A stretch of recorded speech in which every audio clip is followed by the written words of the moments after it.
जम्मू कश्मीर के पहलगाम में हुए हादसे के बाद शायद ही देश का कोई तबका, राजनीतिक दल या पार्टी बची होगी जो एक सुर में ये ना कहती हो कि हमें इंतकाम चाहिए।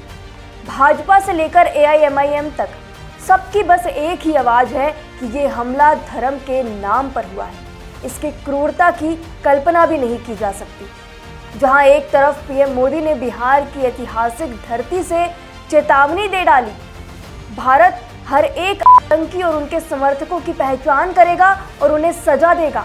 हम उनका पीछा धरती के आखिरी छोर तक करेंगे।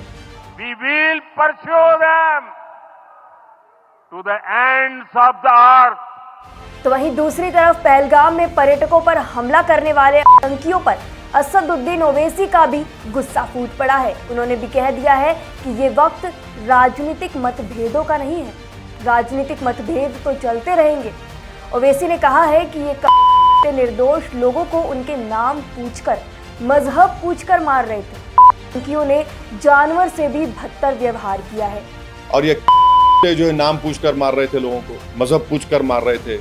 अपने आप को हैवानात और बदतरीन जानवरों से भी ज्यादा गिरी हुई हरकत उन्होंने की है। दोनों के बयान से एक बात तो साफ है कि शायद अब भारत के लोग, हिंदू हो या मुसलमान, एक साथ मिलकर इसका जवाब देंगे। बता दें कि पहलगाम में हुए आतंकी हमले के बाद प्रधानमंत्री नरेंद्र मोदी ने बिहार की ऐतिहासिक धरती से पूरे देश और दुनिया को एक कड़ा संदेश दिया है। इस भाषण में सिर्फ संवेदनाएं नहीं थी, चेतावनी भी थी। एक राष्ट्र सेवक 140 करोड़ देशवासियों के मन के गुस्से को बयां कर रहा था। उन्होंने किसी देश का नाम नहीं लिया, लेकिन आतंकवादियों और उनके आकाओं को साफ चेतावनी दे डाली है कि भारत हर एक आतंकी और उनके समर्थकों की पहचान करेगा और उन्हें सजा देगा। प्रधानमंत्री ने कहा कि हम उनका पीछा धरती के आखिरी छोर तक करेंगे। को मिट्टी में मिलाने का समय आ गया है। आका कौन है ये समझना मुश्किल नहीं है।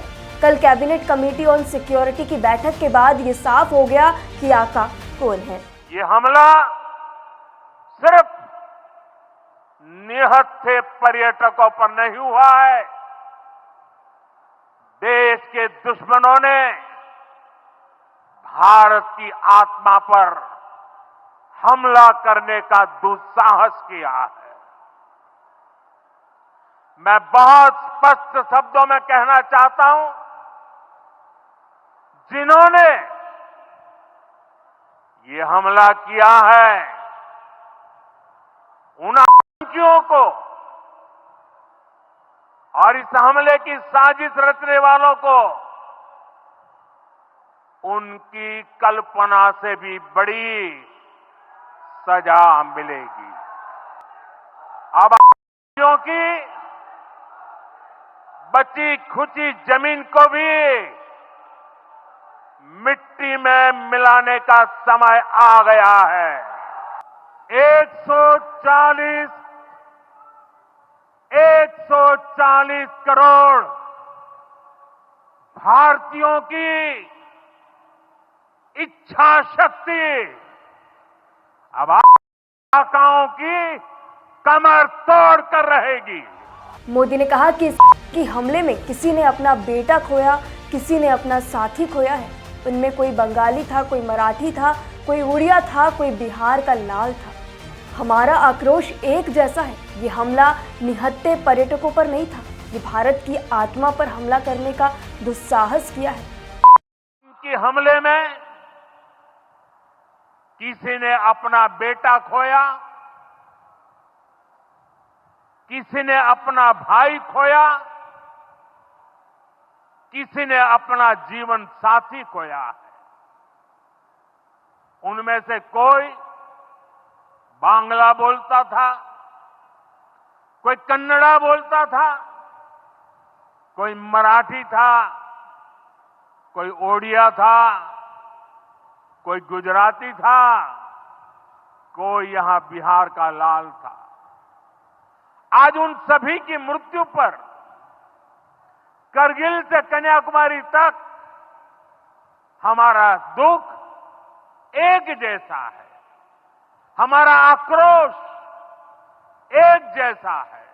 प्रधानमंत्री नरेंद्र मोदी ने बयान के बाद इस बात में रत्ती भर भी शक नहीं बचा है कि इस बार की कार्रवाई सिर्फ पहलगाम के हमलावरों के खिलाफ नहीं, बल्कि के पीछे खड़े देश के खिलाफ भी होगी।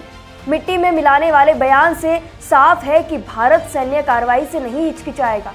हो सकता है कि उरी और पुलवामा के बाद हुए सर्जिकल स्ट्राइक से बड़ी सजा इस बार मिले। तैयारी शुरू हो चुकी है। बुधवार की बैठक में अमित शाह के साथ एस जयशंकर और सुपर स्पाई अजीत डोभाल की मौजूद थे। इस बैठक में आमतौर पर जब भी कोई कैबिनेट कमेटी या ऑन सिक्योरिटी की बैठक साउथ ब्लॉक में होती है, लेकिन इस बार जो बैठक हुई है, आपको बता दें कि वो प्रधानमंत्री नरेंद्र मोदी के घर पर हुई है। ऐसा ही जब बालाकोट स्ट्राइक के पहले हुआ था। आज होम मिनिस्ट्री में रॉ एंड आईबी के अधिकारियों के साथ बड़ी बैठक हुई। शाम को रक्षा मंत्री राजनाथ सिंह सभी दलों के नेताओं से मिलेंगे, जिसमें अमित शाह पहलगाम को लेकर सभी जानकारी साझा करेंगे। आपको याद दिला दें कि 2016 में उरी हमले के बाद भारत ने पीओके में जाकर लॉन्च पैड्स पर सर्जिकल स्ट्राइक की थी। मोदी सरकार एक बार फिर ऐसा कदम उठा सकती है। मुजफ्फराबाद के टेरर ट्रेनिंग कैंपों की जानकारी खुफिया महकमे को पहले से है। एक ऑप्शन एयर स्ट्राइक या मिसाइल अटैक का भी है। 2019 में पुलवामा के बाद बालाकोट पर एयर स्ट्राइक हुई थी। इंटेलिजेंस आधारित कार्रवाई भी हो सकती है। साथ ही बैठक में ये भी तय हुआ है कि वो अपनी एजेंसियों को आतंकवादियों और उसके नेटवर्क को नेस्त नाबूद करने की छूट दे सकते हैं। एक ऑप्शन मोसाद या CIA वाला भी है। आतंक के आका कहीं भी छिपे हो, उन्हें मिटाने के लिए गुप्त मिशन चलाया जा सकता है। पीएम मोदी के धरती के अंतिम छोर तक वाले शब्दों से तो यही संकेत मिलता है। अब आप कहेंगे क्या सैन्य कार्रवाई जरूरी है? तो है। आतंक के सपोर्ट सिस्टम को खत्म किए बिना आतंकवाद की जड़ नहीं काटी जा सकती। पीएम मोदी के भाषण से ये साफ हो गया है कि पाकिस्तान जैसे देशों को साफ और कठोर संदेश देना होगा कि भारत अब केवल निंदा नहीं करेगा, कार्रवाई भी करेगा। बता दें कि पहलगाम हमले के बाद केंद्र सरकार ने गुरुवार को सभी राजनीतिक दलों की सर्वदलीय बैठक बुलाई है। इस बैठक में सरकार सभी दलों को पहलगाम में हुए हमले की जानकारी देगी और उनकी राय भी सुनेगी। असदुद्दीन ओवैसी ने भी इस बैठक को लेकर एक बड़ा बयान दिया है। ओवैसी ने कहा है कि जिस वजह से ये सर्वदलीय बैठक बुलाई गई है, वह एक राष्ट्रीय महत्व का मुद्दा है। अभी गृह मंत्री ने मुझे फ़ोन किया और पूछा कि मैं कहाँ हूँ। उन्होंने मुझे दिल्ली में होने वाली सर्वदलीय बैठक में आने को कहा है। मैं तुरंत टिकट बुक करवा रहा हूँ और जल्द से जल्द वहाँ पहुँच जाऊँगा।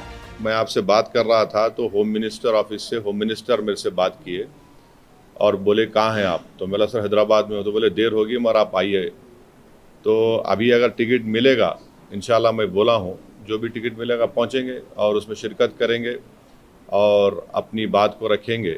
वहीं दूसरी तरफ असदुद्दीन ओवैसी ने सुरक्षा व्यवस्था को लेकर भी सवाल उठाए हैं और कहा कि जिम्मेदारी तय की जानी चाहिए।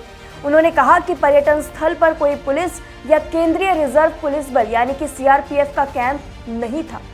मौके पर पहुंचने में टीम को 45 मिनट लगे हैं। जिम्मेदारी तय होनी चाहिए। टूरिस्ट हैं, वहां पर एक पुलिस वाला नहीं है, एक CRPF का कैंप नहीं है, कोई सिक्योरिटी के लोग नहीं है। तीसरा ये है कि जो वहां पर जो क्विक रिएक्शन टीम थी, CRPF के 2 यूनिट है, जो उनको ऊपर जाने में 1.25 घंटा लगा।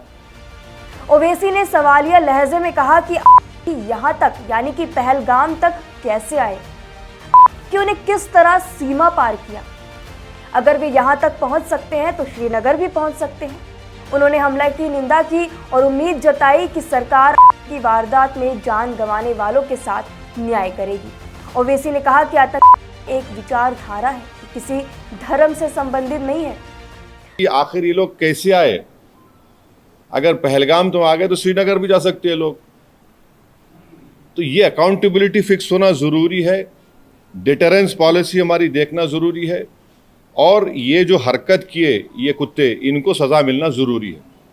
और असल इनसे ऊपर जो शयातीन बैठे हुए हैं, जो हमेशा ही नहीं चाहते कि ना भारत में ना कश्मीर में अमन रहे, इनको जड़ पेड़ से इनको सबक सिखाने की ज़रूरत है। हालांकि अब देखना ये होगा कि केंद्र सरकार इस हमले का किस तरह से इंतकाम लेती है। इस पूरे मसले पर आप क्या कहेंगे, हमें अपनी राय कमेंट सेक्शन में ज़रूर बताएं।